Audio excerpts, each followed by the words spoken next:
जन सुराज के संस्थापक प्रशांत किशोर ने नरेंद्र मोदी को लेकर बड़ा दावा किया है। चुनावी रणनीतिकार प्रशांत किशोर ने सोमवार को कहा कि नरेंद्र मोदी अपने तीसरे कार्यकाल में एक कमज़ोर पीएम हैं।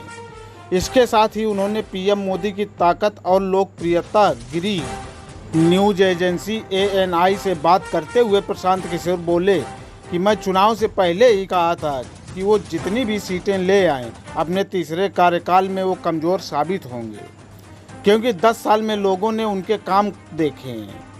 प्रशांत किशोर ने कहा कि बिहार के लोगों ने 2014 में बीजेपी को 30 से ज़्यादा सीटें दी थी, 2019 में 39 सीटें दी। इस बार भी उन्होंने बीजेपी 30 से ज़्यादा सीटें जीती, लेकिन बिहार के लोगों की ज़िंदगी में क्या बदलाव है? उन्होंने कहा कि अगर कुछ नहीं बदला तो निश्चित तौर से 2014 और 2019 के बाद पीएम मोदी के समर्थकों का मोह भंग होगा। उन्होंने कहा कि पीएम मोदी की लोकप्रियता और ताकत दोनों ही गिरे हैं।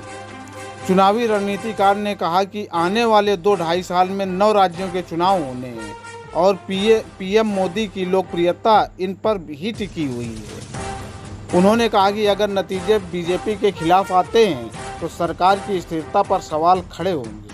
अगर बीजेपी का प्रदर्शन अच्छा होता है तो उनकी मजबूती बनी रहेगी। प्रशांत किशोर ने कांग्रेस सांसद और लोकसभा में नेता विपक्ष राहुल गांधी को लेकर भी बड़ा दावा किया।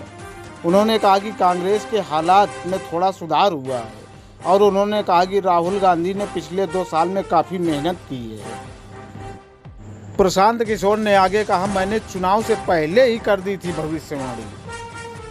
प्रशांत किशोर ने कहा कि आने वाले 2-2.5 साल में 9 राज्यों के चुनाव होने हैं और पीएम मोदी की लोकप्रियता इन पर ही टिकी हुई है। इसके साथ ही उन्होंने कहा कि पीएम मोदी की ताकत और लोकप्रियता दोनों गिरी हैं। इसी तरह के ताज़ा अपडेट पाने के लिए प्लीज़ हमारे चैनल को लाइक, शेयर और सब्सक्राइब करें।